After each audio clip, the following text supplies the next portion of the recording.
Thanks so much for buying my book, From Worry to Wonder, Seeing God's Goodness in Life's Rearview Mirror. My name is Amy Hagerup and I'm the author, and I just want to welcome you and give you a little preview into the book that you just purchased. You are about to experience some of the trials that God allowed in my life that will make your heart ache and maybe even cry. Like my editor told me that some of them made her cry, some from the mission field when we were in Africa for 23 years, some from my childhood where my dad deserted our family, and lots in between. And as you read it, my prayer is that you will see how God brought goodness from each one. They're individual stories, but spoiler alert, they each end well with the good God brought from it or the lesson He taught me from it.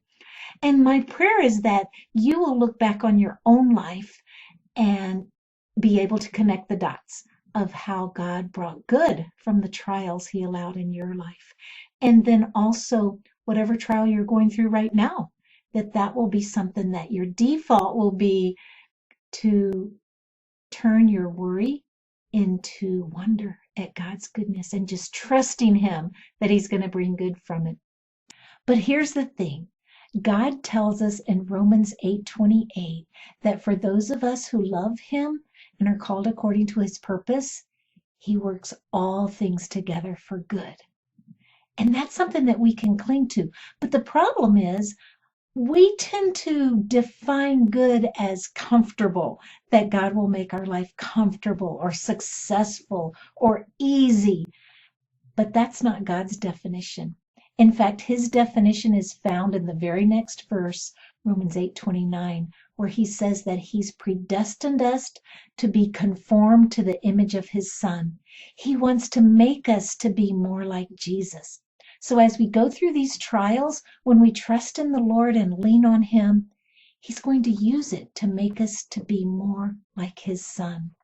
God doesn't cause evil, but He is sovereign over it.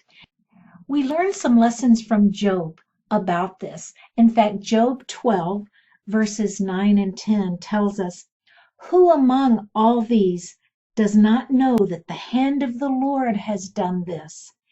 So God doesn't cause evil, but He's sovereign over it. Whatever's happening in our life, God is sovereign.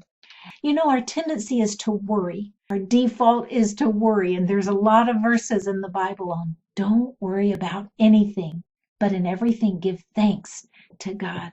Another lesson that we can learn from Job is what he did when all of these first trials first fell upon him with the loss of his children and the loss of his servants and the loss of his cattle, all those things at once. And we see his response in Job 1, verse 20. Then Job arose and tore his robe and shaved his head and fell on the ground and worshiped. He worshiped. Now we see at the beginning of that verse that he was in agony. Lamenting is part of God's plan for us. Lamenting is part of worship. We can cry out to God and lament and worship.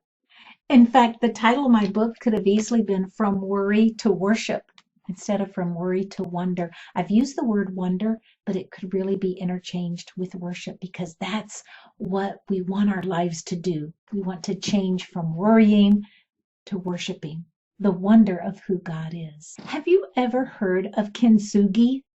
It's the Japanese art of repairing broken pottery with liquid gold so that the end result of this pottery is a one-of-a-kind piece that reflects the mended broken parts.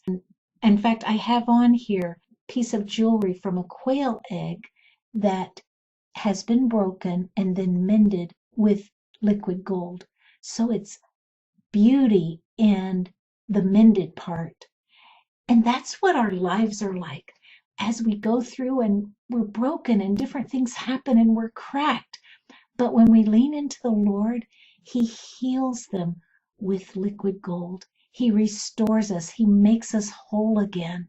And that's what we want our lives to represent is we've been broken, yes, but God has made us beautiful as He's made us through these trials more like Himself. God wants to transform our worry into wonder and worshiping Him as God of our lives. I hope you enjoy these stories and that you can see in your own life how God is working good from your past and in your present.